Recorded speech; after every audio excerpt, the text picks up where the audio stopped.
All right.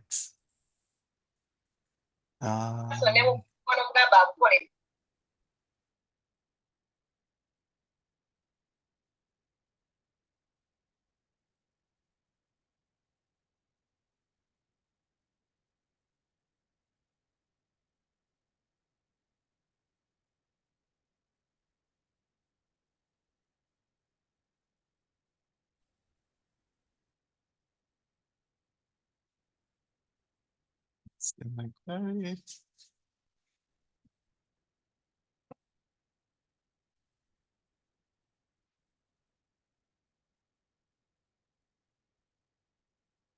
All right, so we'll just get started now. And we have a panelist also. They've joined us as well. Dr. Abiablame. I'm sorry if I didn't pronounce that very well. And we have Dr. Jiang as well. And I'm not sure if Bobby has joined.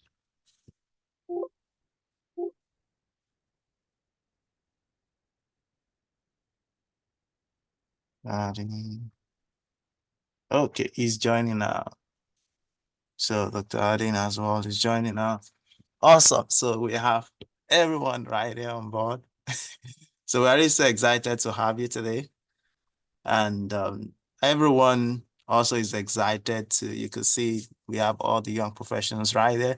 As many of you that can come on video, feel free to come on video. You're not going to interrupt anything. We want to see all our faces, just so that the panelists know that they are engaging the audience much more.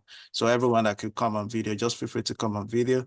And today's session is going to be about us talking more into what do you tend to benefit as a young professional? What do you benefit from being actively part of the technical committees? Okay, so these are committee rep from different I mean, there's Dr. Jiang is from, I mean, they're going to talk about is from information technology, and each of them are from different group like that. So we would allow them to first introduce themselves. They will do a better job of introducing themselves. Myself and Priya will be moderating the panel session. And we want to open this up from the beginning. So feel free to ask any question that you have at any point in time, either by signifying through Zoom that, hey, I have a question, or just unmuting your mics or dropping a chat in the comment section that I have this question about this technical committee. We want to make it as interactive as possible, though we have questions set up, but we don't want to limit ourselves to those questions. So we want the audience to open up as soon as you have questions that you want to ask from our speakers. They are well experienced, well versed in this area, and they are more than ready to engage us today. So we're going to start off with them introducing themselves. So we want you to introduce yourself and what technical committee you're part of. So anyone could start. Okay, I will start. Good morning, good afternoon, everyone, depending on your location. I am Laurent Abiablame. I am Director of Research and Innovation at the Chicago Metropolitan Agency for Planning.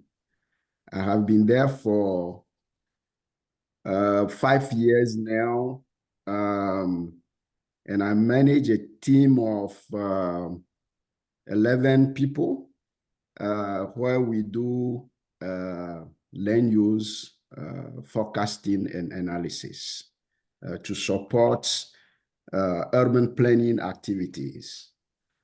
Before that, I was a professor at a few campuses.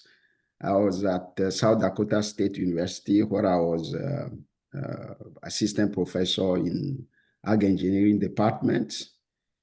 And after that, I moved to University of California, San Diego, where I was a research scientist, but at the same time, director of the center. It's a research unit.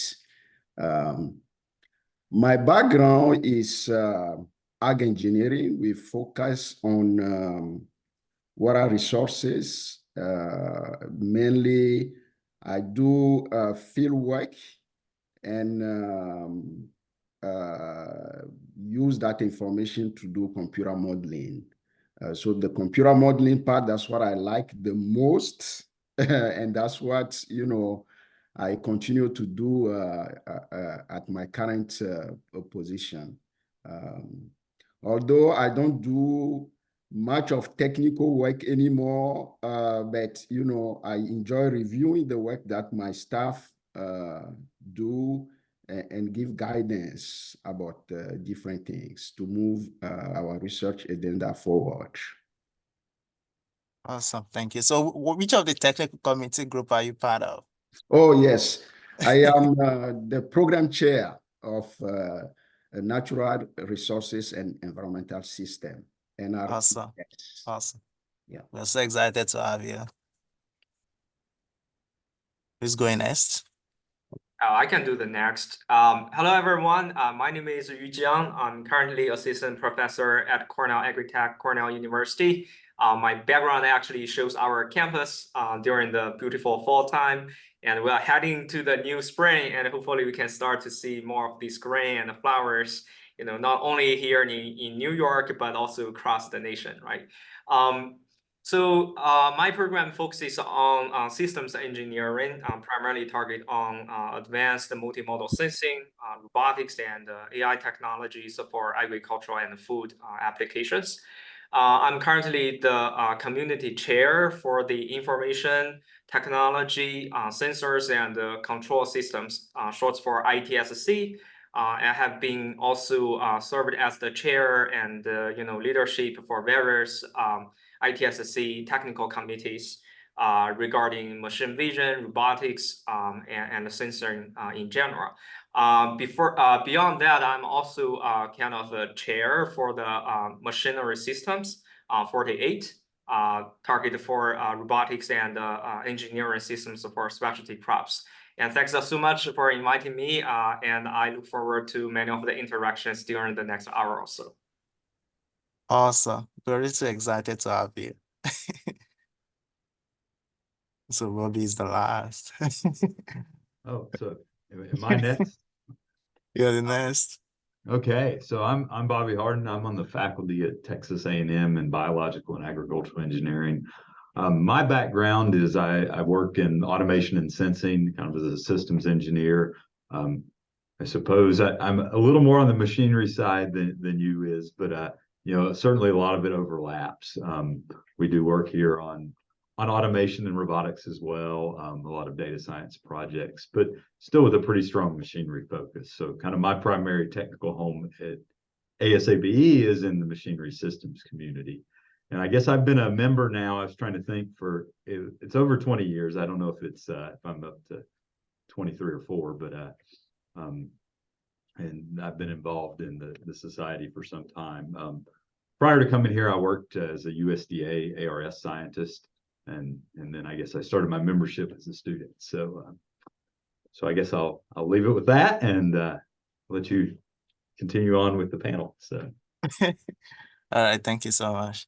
So we're really so excited to have this fantastic and great panelists today. And we also have Jean from the headquarters. So she's also going to be answering questions that you might have that borders on HQ, because definitely people that want to join the technical committee will still have to communicate with Jane. She's a great resource person. We probably would still turn question over to her as we continue to move on. So the first question that I'll ask from my hand before Priya probably asks question, like I said earlier, so the audience, feel free to drop your question in the chat or mute your mic and ask the panelist questions. That's the way we want it to flow. We want people to ask questions as much as possible. All right, so we wanted to start with, so many of the young professionals on the call today, some of them actually responded to a poll that they want to be part of technical committees. Majority of them want to be part of INREM, ITSC, and also the machinery systems. That's what the majority shows. But the question, for example, Bob was talking about joining 20 years ago. That means probably when he was still a young professional as well. So we just want to know what actually motivated you to join the technical committee itself, and then you kind of share a brief overview of probably what you feel you benefited from joining this and what you think a young professional that is on the call today will benefit from actually being part of your technical committee. You are selling this to them, if I want to put it that way.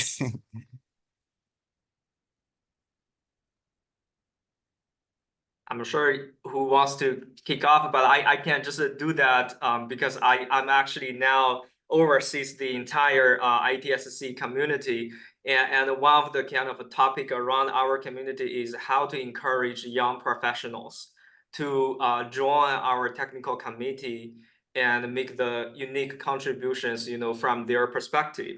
So that's kind of really important for us as a whole to continue develop, ITSC or maybe other communities among ASABE.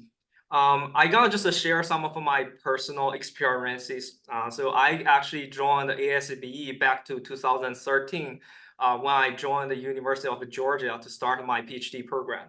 I can't believe already, over 10 years. But I actually started to be more proactive to join technical committees since my second or third year as a PhD student. Primarily, my PhD work focusing on robotics and machine vision. So I just talk with my advisor and see is there anything in addition to the technical presentations I need to be aware and I need to explore during the annual meetings from ASABE. And he recommended me, you need to look at all these technical committee meetings and see if you could just even being a participant at the beginning, right? And try to learn from others and see how the overall trends from a specific technical committee ASBE or even other colleagues are kind of envisioning. So that's kind of motivated me to just first sit down in one of the technical committee meeting and try to better understand. First, I know ITSC actually offers best paper award during AIM, right? That's a kind of additional motivation, especially for students and postdocs who needs to build their portfolio for their future career development. And then, with more involvement, of course, we start to discuss important topics regarding technical committees and actually the sponsored sessions. Like what's the research topics our committee is really kind of focusing on, and what are the kind of trends or activities we want to promote in the next step. And then you start to more organically get involved, and you start to learn how to speak. You start to learn how to work with other people to convey or express your idea, and eventually work with your colleagues to implement that in a session or multiple sessions over the AIMS. And once you kind of reach to that, you probably already start transition to your early career, especially many of the people maybe like me in their early career stage as an assistant professor. And I would say, you start to play more leadership role in your technical committee.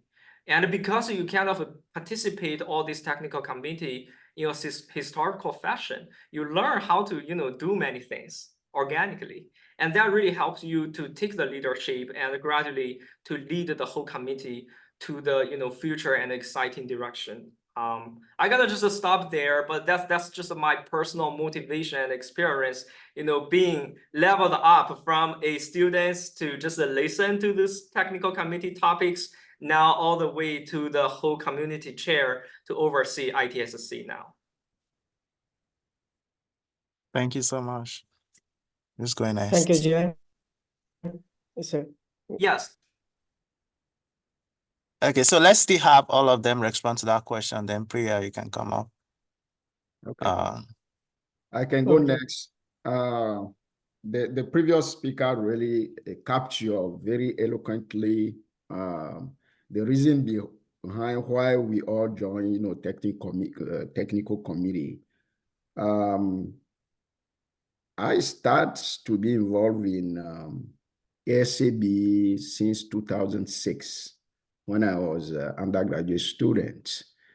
At that time, you know, I just follow my professors to the meeting, you know, not knowing a lot about professional society.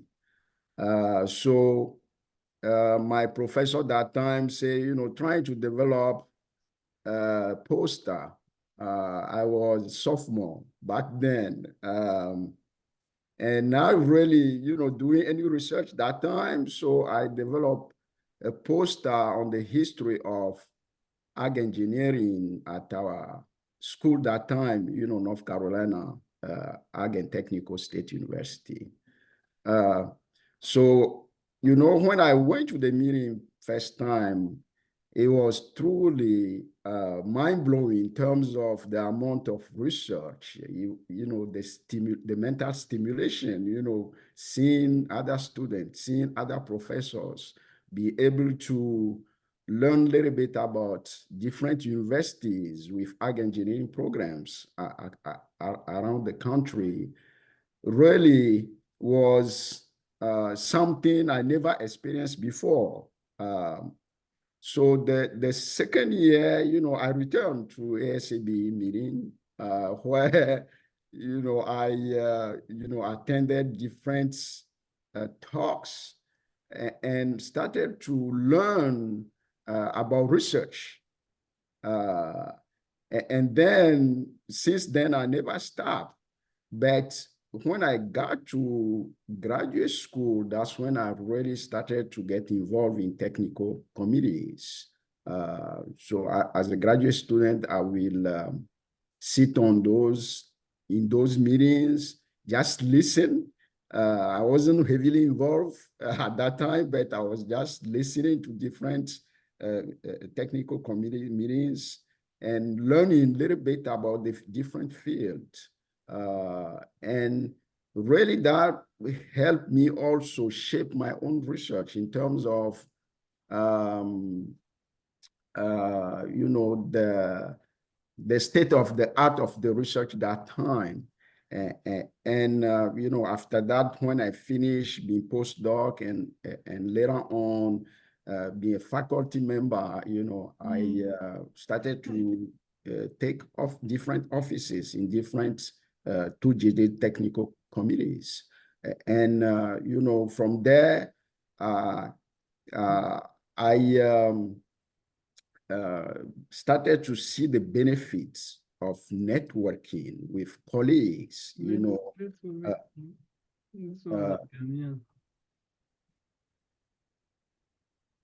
Should I continue?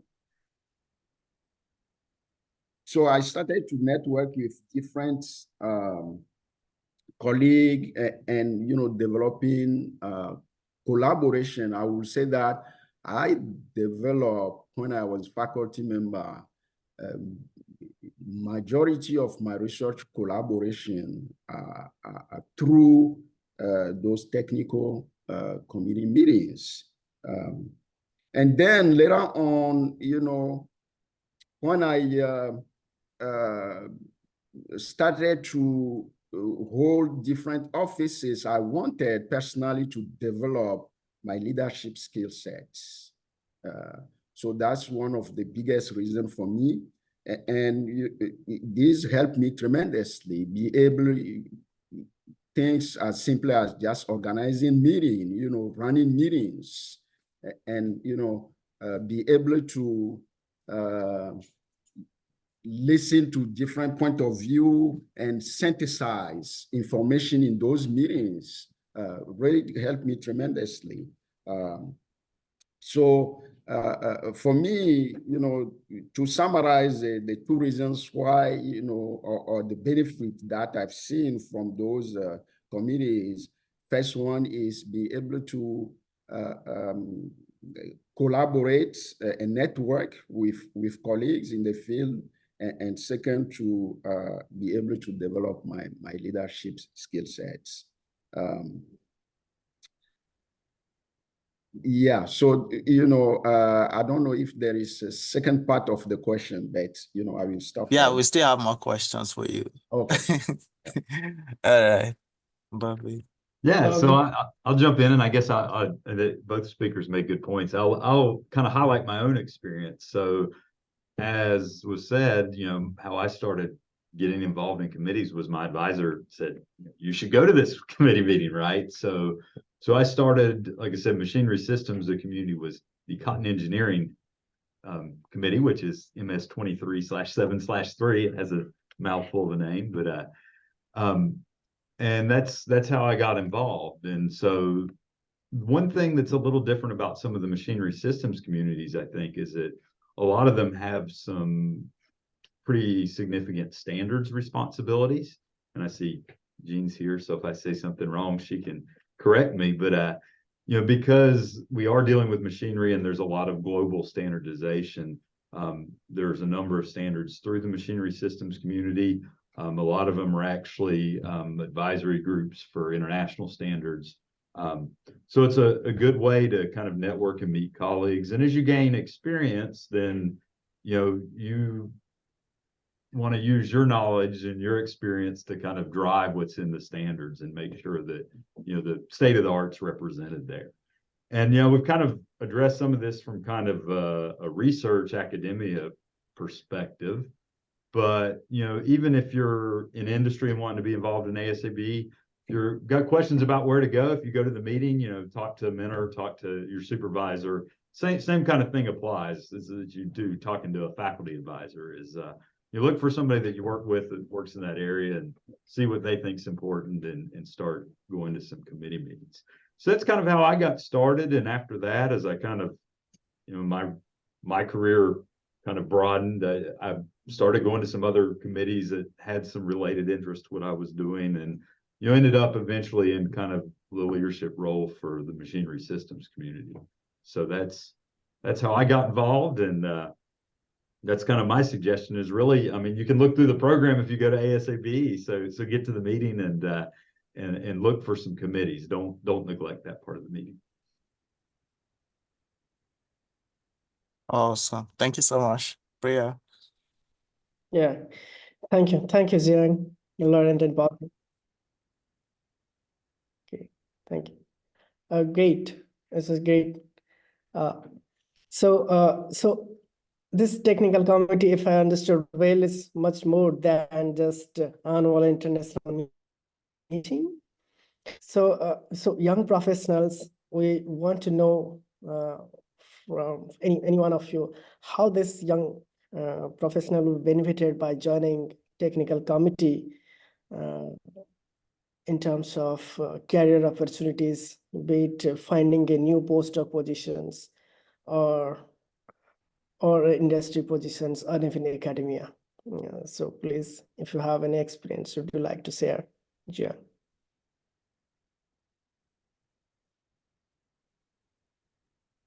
I think I gathered from your question, you're kind of asking what's the benefit to a young faculty member, right? Yeah. Okay. So I think a lot of it is like any professional activity, it's networking, right? So you get to know who else is doing important things in your field and what they're working on. You might find collaborators. I think that was mentioned. For us in machinery systems, because there is a pretty strong industry component, that can sometimes be a way to find collaborators with funding, right? So it's more than just, it's certainly things you can put on your CV, your resume, that look nice when you're being evaluated by your supervisors. But I think the real benefit is in the network. Jean, you want to say something? Feel free to.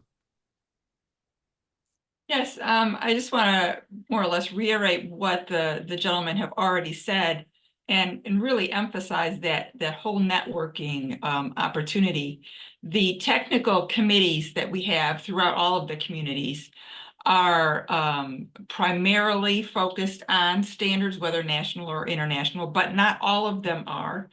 And they all have different areas. Some of them, as Bobby pointed out, with some of the MS committees really drill down into specialty areas. And I really like to meet students at the annual meeting and encourage them to look at the list of technical committees in their area of interest or study and just go into one. Every one of them is open. If the door is closed, that doesn't matter. It doesn't mean that you cannot go in. It's just for quiet, actually, so people can hear you talk. But every single technical committee meeting is entirely open. You just need to come in and sit down. Really the only expectation that you'll face is that you will be asked to introduce yourself and to sign in on the sign-in sheet, because the meetings that take minutes and they need to capture who's there. But that's the only thing you'll be asked to do, is introduce yourself. And then you sit and you listen. When you're going to these meetings, oftentimes they're talking about things that you have no idea about. But the longer you sit and listen at various meetings, the more you pick up. I'm not a technical expert by any means. When I started this position, I knew nothing about standards, nothing about agriculture, and now I have a wealth of knowledge just from sitting and listening at meetings. Bobby also mentioned the international aspect of this. So if you're interested in spreading your network, get involved in some of those committees that do work on an international scale as well, because that gives you the opportunity to participate in international standards development and meet people from all over the world. And that has been probably one of the best experiences I have had. And again, I'm not technical, but I sit in these meetings and I listen to them talk and I can pick up little bits and pieces. But just getting to know these people, it really helps with building not only your network, but your knowledge base as well. When you're in your university, you're talking to the people who are in your program, your advisors. When you get out into one of these technical committees, you're talking to people from all over the world, whether you're just in an ASABE committee or working with an international development. So there's that aspect, and then the leadership aspect, because part of moving through the industry or academia, you need to be able to organize. You need to be able to talk in front of people and to plan meetings and to lead meetings, facilitate things, oversee other people. All of those are skills that you can learn by participating. And some of these people have already mentioned, I started as a student just walking in the door, and now you as leading the community, and Bobby's right up there too, and Laurent, they're all have moved up through the society. And there's just so many opportunities there. I put in the chat, in case you didn't check that, a link to a fairly new page that we have on our website, which is, if you look at the very top, it says committee overviews. And on that page is the full list of every committee we have. Some of them you can join, most of them you can join. Some of them you can't, like the Board of Trustees is there. You have to be elected. But every single one has a button. It will say, I'm interested. And if you're interested, you click that button, and email goes to staff. And then we contact you, get your information, and put you on the committee. That's how you can get started. It's so easy to get started. Several of them are what we call self-join committees. So we use the Engage platform, and it will take you into your Engage platform. And all you have to do is click, I want to join, and it will just ask you a simple question. How do you want to receive emails? That's it. The self-join committees don't have chairs. They don't have official meetings or anything. It's just a committee of like-minded people who want to have a discussion and share information on a specific topic. So I would encourage you to check out the website. I see Tuyi reposted that, so thank you again. Check those out. That's a starting point. So when you get ready to go to the meeting, you have some idea of what committees you might want to join, or you can have joined and just go in and sit. Again, walk in the door. That's all you have to do, is walk in the door. Thank you so much for that detailed response, Amy. That's exactly what, because majority of the people on the call indicated they were going to join the technical committee, But the question I was going to ask next is, how do they really determine what to join? Because I know, for example, machine learning system has these different committees even under those communities. So the same thing with natural resources as well. The same thing with probably information tech. So how do people decide which of those to start with? For example, if they are making choices about the committee to join. It's to start, you can read the description on this webpage. And you can look at the program, because not all of the committees will meet at AIM, most of them will. But you can also contact staff. Each of us have responsibility over certain committees. I have a few MS committees, machinery systems, but I also have responsibility for the NRES, PAFS, and PRS communities. Walter Brace has ES and ITSC, and Sadie Stell has primarily MS. So you can contact any one of us on any of them. And if you contact the wrong person, that's okay. We still know the same information. And we're happy to help give you some guidance and break those committees and subcommittees down, so that might help answer some of your questions. And again, we can add you to a committee if you think, I'd like to try this out. And if it doesn't work, you just contact us and we take you off.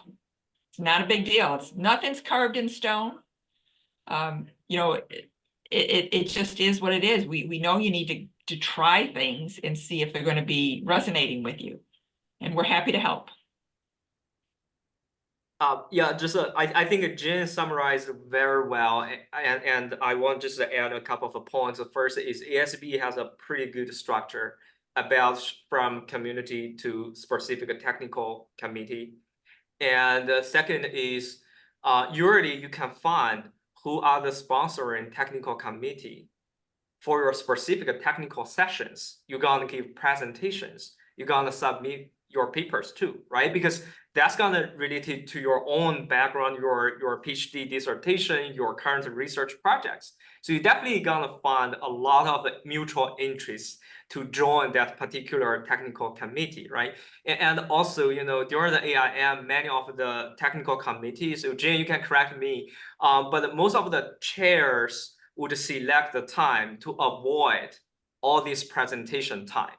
So all you need to do is to look at the schedule ahead of the time before AIM and carve out either early morning or during the noon time, right after lunch, and also afternoon or in the evening, and really just walk to the door and just sit there, start to listen.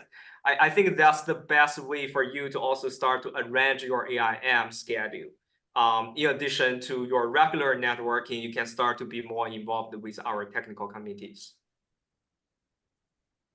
Thank you so much. I mean, that was really great. So I'd like to ask from either Bobby or Laurent, I mean, since they've not been talked for some time now. So I want to hear from you. So the question now is this. So we also, one of the things that is also fostering this webinar or this session is that we want young professionals to be part of standard development. I know we've had a lot from Jiang in the past. She had been able to talk to us about how to go about that. But we also want to know from the perspective of insiders. I mean, Bobby is actively part of machinery system. Laurent is also actively part of natural resources. So how do you think you welcome standard development from young professionals, or how do they go about really actively contributing to standard development? For example, I know Sushant is currently not on, maybe he's not on the call again, but he's working currently on some natural resources related I've forgotten the name, but it's more about parameterization of different words or vocabularies around natural resources. That's something to work on. But so how do young professionals really get into standards development? Do you welcome that, for example, if they are joining newly? And I also wanted to know that we have some young professionals that are in the industry that are not necessarily graduate students, so that we can balance that up as we continue to answer these questions. So I'll jump in there. So as far as the standards development, I'll kind of give you kind of an overview of the process, how we've done it in all the committees I've been involved with. Is that generally there's some ad hoc subcommittee. You know, the chair will appoint some members with expertise in an area relevant to a standard. If you're developing a new one, or all our standards have to be reaffirmed every 5 years. So in the case it might need some changes, you know, usually a subcommittee will look at that.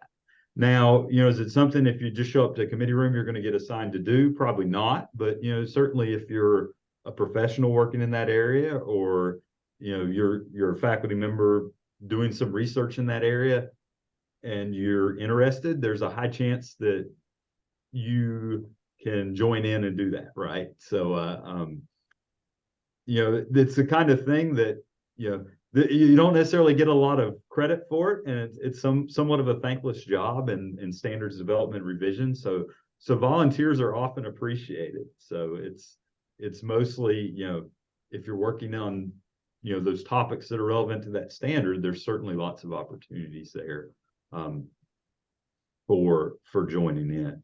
So really that's kind of how standards are kind of revised or developed. Then whatever committee has responsibility for it, you know, discusses and approves it, and then it goes on up to kind of the technical community level for approval from their standards committee, and then final approval at that stage. So generally, you know, if that's something, because and on the machinery system side, you know, there are folks that's their career really, and so these people tend to get very involved in developing standards and then kind of the management oversight of the whole process. So, you know, there's a lot. I think people don't realize it, but there's a lot of opportunities there professionally too, in the kind of standardization world, right? So, you know, if that's things people are interested in, certainly there's opportunities. And just to add to that, so you know, Bobby described the process really well. So the first step I would say is just to join a committee. And then, you know, once you join the committee and are attending the meetings, there will be discussions to whether evaluate an existing standard or update an existing standard. That's a golden opportunity for you right there to be involved. And occasionally, there will be a discussion about developing a new standard.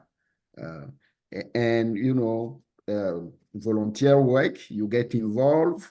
And, you know, the good part about it is if you volunteer to be involved, it's very rewarding, you know, to be able to be part of the development process and see it, you know, come true.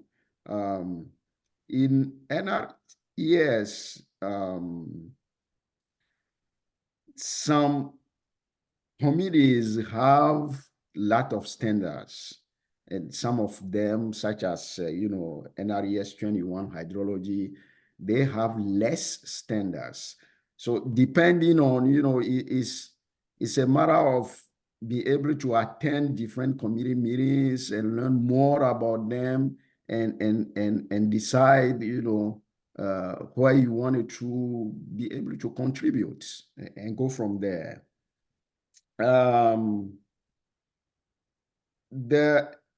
The other way that young professional can get involved is to be part of the standard committee itself, which is, for us, is NRES 03.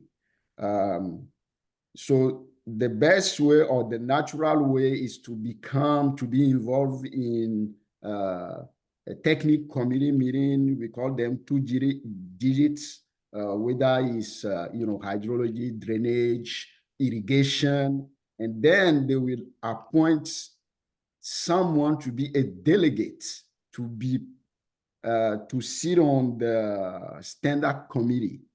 And, you know, that's another opportunity really to be involved in those discussions. But I wanted to go back to the benefit to get involved in technical committees. You know, there are a lot of good points mentioned or raised here, but a couple of things I want to add.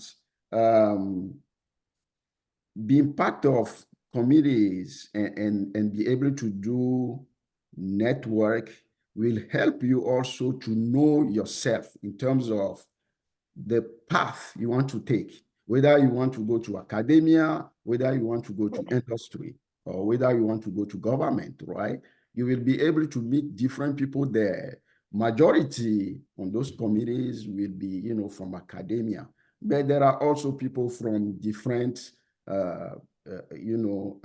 line of work, such as government or industry. Thank you.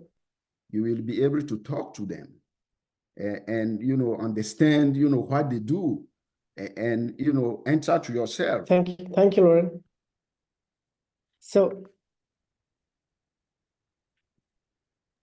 Oh, yeah. I think he's still talking. Can you just let's allow him to finish what he's saying? So you will be able to answer yourself, you know, this is the path I wanted to take, you know, and decide from there. So me, I found it very, very, you know, helpful.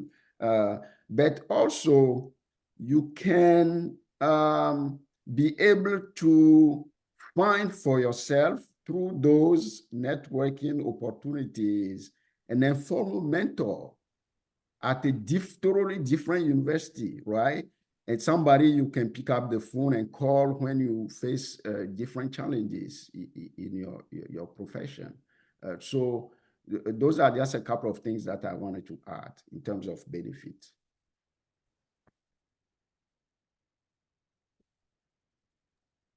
Yeah, I just want to add some quick comments, then allow for, you know, any of the questions from the participants. So I think ITSC, to a large extent, we don't really have the standard subcommittee there, but I do want to mention ITSC in general works with, you know, many other communities like, you know, machinery systems like Bobby. I think last year we talked about some like new materials for picking fresh fruits, right? Because it's relevant to robotic harvesting now. So I think that's another good thing, you know, within the ASABE society is not only we have a vertical system, you can only talk with, you know, ITSC folks. And when you get into the standards, you actually, to have the lateral connections, you talk with all the folks around ASABE regarding an important, you know, topic for the industry to continue. And sometimes you can start to inspire yourself, you know, what's your research gonna be? If this standard gonna be in place, right? Because that's gonna influence tons of the things and may open up the new, you know, opportunities for you to work with some folks within ASB or even beyond to tackle them.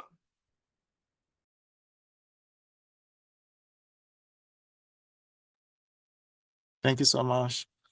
We appreciate those answers. Priya, do you want to?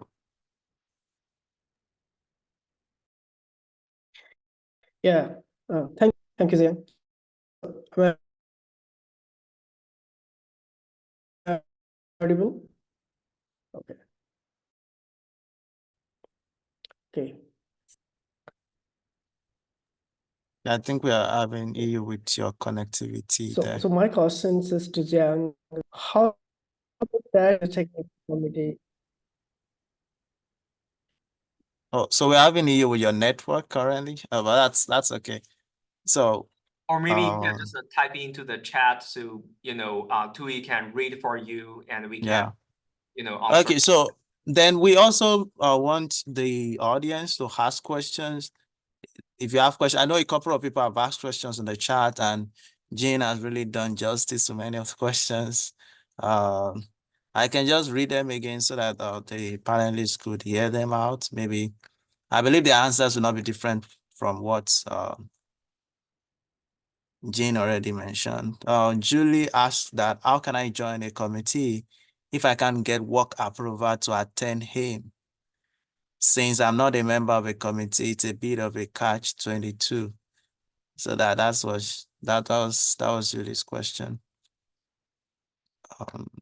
Then Toby's question is more an HQ question because he said, is the I am interested voting on the committee overview supposed to allow you to join a committee? I'm not sure you all can answer that. It's just an headquarter question.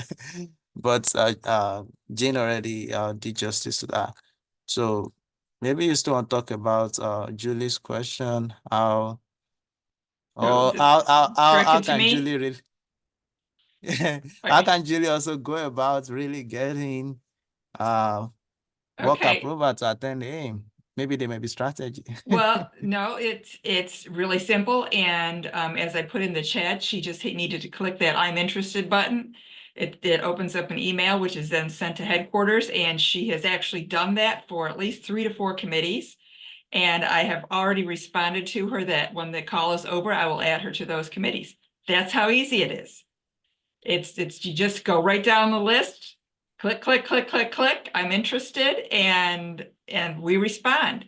And then I notice, I didn't quite see, I've got a small, let's see, Bobby mentioned about joining the committees. I can add you as an observing member at any time of the year to any committee. And then when you are at a meeting, or if you can't make the meeting, you contact the chair. If you would like to be elevated and voted into a voting member, the voting membership does have that responsibility.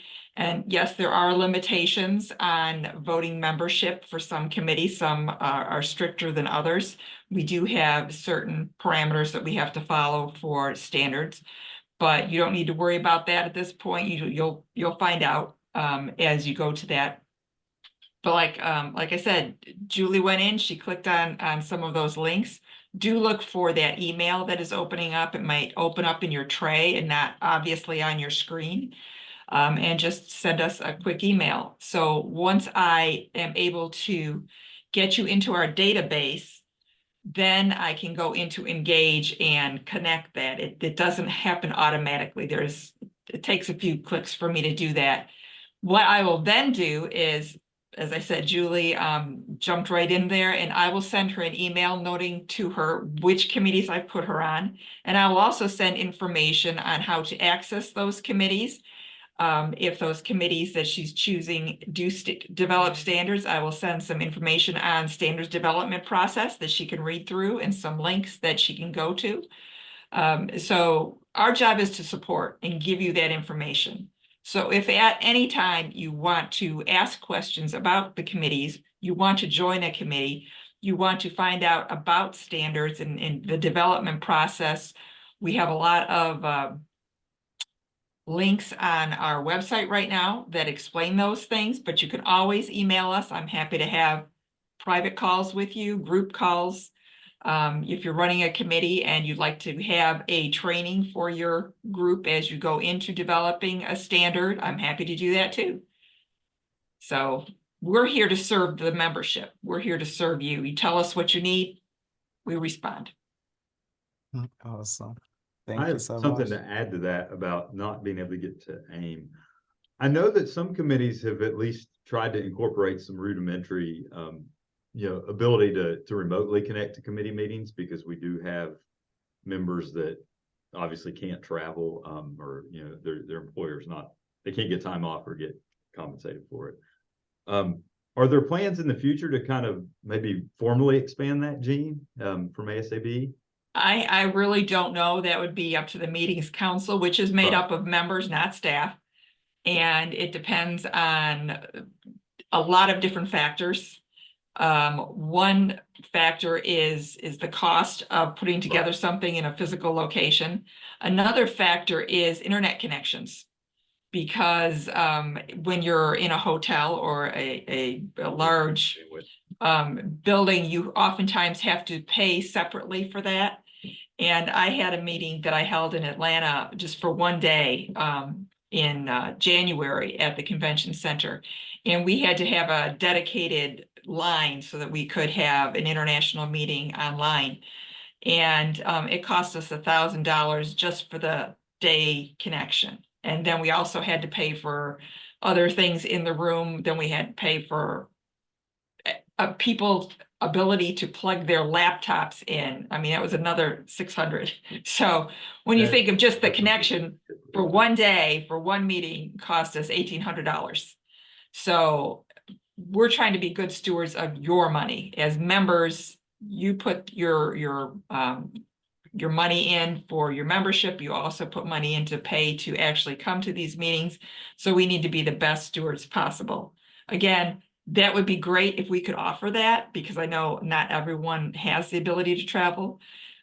So what we are doing as staff is trying to encourage our technical committee chairs to hold pre-AIM meetings where all of the stuff, the housekeeping stuff, rosters and minutes and what your technical sessions are going to be, can all be taken care of beforehand, so that people who actually come to the meeting can have those really important conversations and networking opportunities, making presentations about your work and discussing what you are really interested in and not a roster. Thank you so much. Priya, do you want to ask a question now? Yeah, it's a great to listen to Zines again. We had a standard committee meeting, long ago. So we want young professionals to take part in those meetings regularly.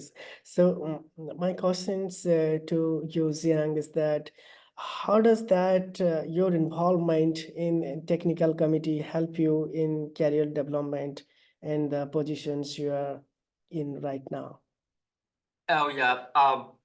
So that's a kind of a relatively bigger question. I think everyone has a little bit different opinion or experience, because it varies, person by person, and depends on their career stage as well. But I think in general, still want to highlight three different aspects. First, it's gonna help you to really expand your network, right? I mean, we are not, just a single researcher in the world. I mean, we have tons of these colleagues, and many of them have wonderful ideas that can inspire us.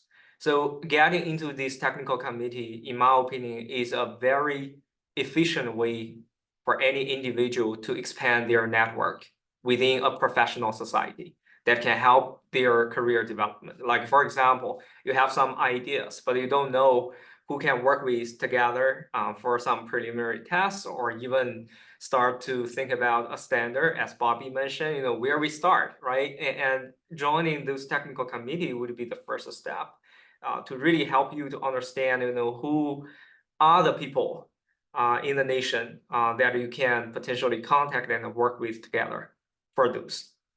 And second thing is about the leadership. I would say personally, joining ASABE from the beginning as a kind of a student up to now, really being a very wonderful experience to practice many things I learned about how to being a leader. And many of the time, it's just perhaps really hard, especially for young professionals, to practice that. And in my opinion, joining the technical committee and you do things step by step is a good place for you to practice those technical, I mean, not only technical, but the personal skills that can help you to build up your leadership. Because especially for, early career assistant professors, one of the expectations for us is to become the leader in the future.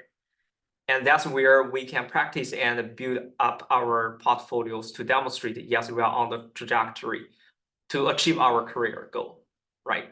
And last, I think is more from a technical part, because this is still a technical committee, is a place where you can hear a lot of new announcements, new opportunities, new technical trends and directions that otherwise, you may not hear just by staying with your own institution. Especially, I think many of the senior participants within those technical committees, they have even bigger network that can bring some of the latest news back to us. So we can start to be aware of and start to even join other, opportunities to expand ourselves. Yeah, that's my personal experience, but I think it is very helpful and valuable for me, for my career so far. Thank you. Thank you, Jiang, so much. So I have one question to Laurent, that you have in the technical committee for so long, you have a long experience in the ASABE as a member. So what sort of changes you have observed and you suggest that which you have not done before and you want us to do now in this technical committee for YPs?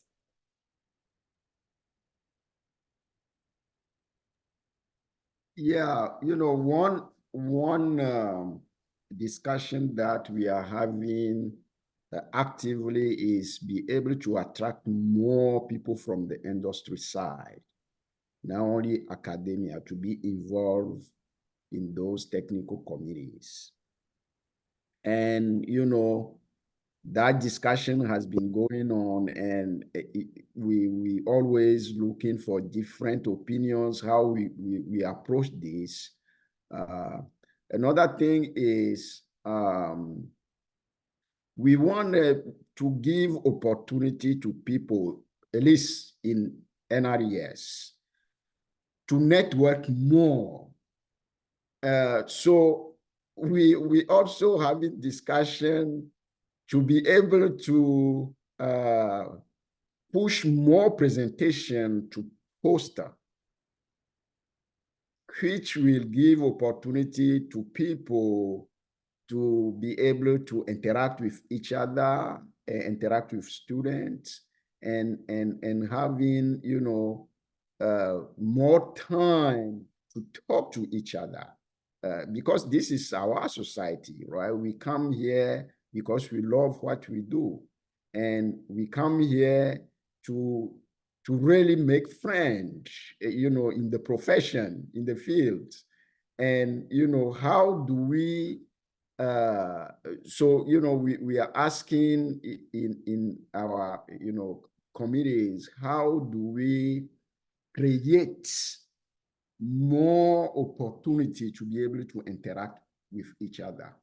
So those are, a couple of changes that we want to see happen in the future. And we welcome, different opinions about this. So this is a great time to be involved in NRES and, be able to, bring your stone to the building. Thank you all so much. So we've had almost 1 hour of talk now, and it looks as if we've only spent 10 minutes because we enjoyed every bit of the time we spent with you all. So just so that we don't keep people waiting, probably people might want to join other meetings. So we'd like to hear a last word from you. So just a final word. What you feel, how would you encourage young professionals, most especially for those who are really eager to join this technical committee? You could also touch on time commitment that one person is asking over here. What kind of time commitment do they expect? Just one last word. What would you say? I would like to start with Bobby because he's not been able to talk sometimes. So what would be your last word to us before we go on? So we'll hear from each of you before we end the call today. Right. So yeah, I saw that comment in the chat and was responding to it. So right, it really depends on how much you want to be involved. Most of the formal responsibilities, only end up being probably, a few hours over the course of a year. And, even if you're really working on a standard, you might spend 5-10 hours on it or something, but that's spread out over time. So it can be a little bit at one time, but it's usually, pretty infrequent, right? So it is an opportunity to do some important work with, not really too big a time commitment. So yeah, get involved. And like I said, I really like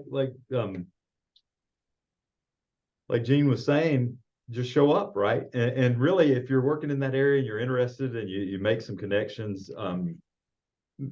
my experience is that committees are generally looking for people to volunteer for things. So there's plenty of opportunities there.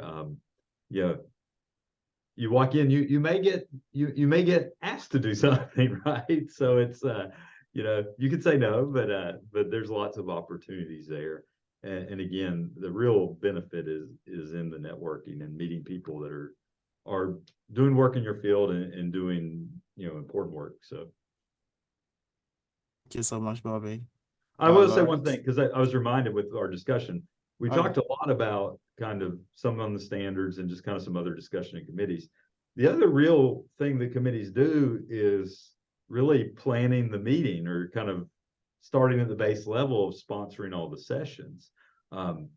There's a process because we're limited in the number of sessions. So, at each community level, there is some decision making about what gets to be a oral session or a lightning session, presentations, posters, and so forth. But you know, if there's some hot topics that you're working on that you think there's a lot of interest in, you know, suggest it in a committee meeting for a session. And, you know, if there's some discussion, if people think it's a good idea, then it'll probably get nominated and go from there. So, you know, that's a way to, you know, you're kind of involved. If you're working in something a little different area, you know, you can really kind of create your own, you know, venue to help bring some attention to your work. So.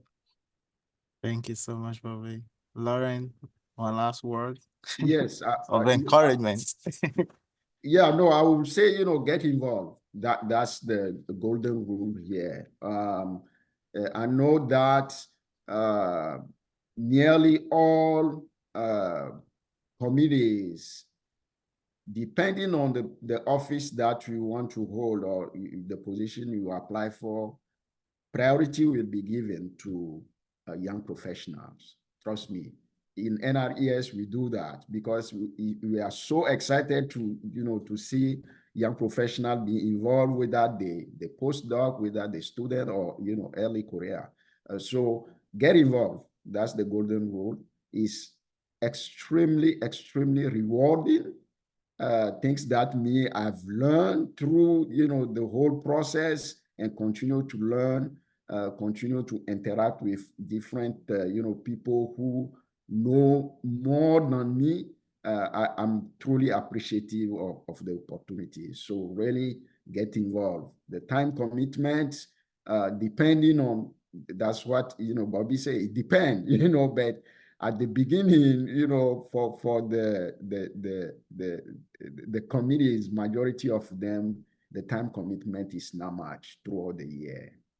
You know, a couple of meetings, and then, you know, be able to show up at the actual meeting at AIM. Thank you so much. You? Yeah, so I would see it's kind of from our name, from society to community to committee, right? All about people. And what I really want to encourage you all as a young professional to join is collectively, we can really put our vision and implement that for the future of the technical committee, the specific community, and the whole as an ASABE, as a society. So please join us, and we'd love to hear and see more of the contribution from our young professionals.